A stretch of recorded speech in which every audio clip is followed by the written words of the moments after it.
Welcome to Chillin' 101. We hope this video helps.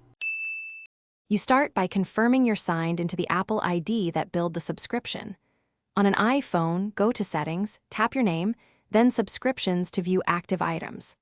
On a Mac, open the App Store, click your name and choose View Information if needed, then find Subscriptions. Once you're looking at the list, identify the subscription you want to cancel so you won't accidentally modify the wrong plan. With the target subscription open, read the billing period and renewal date so you understand timing. Tap Cancel Subscription or turn off Auto-Renew and follow the confirmation prompts. Apple keeps the service until the paid period ends.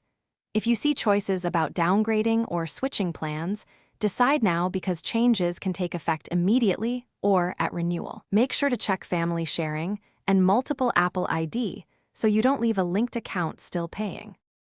After confirming cancellation, verify by looking for confirmation email or checking Settings Subscriptions again to see the status. If you're still billed, make sure you canceled the correct Apple ID and that family sharing didn't reassign responsibility.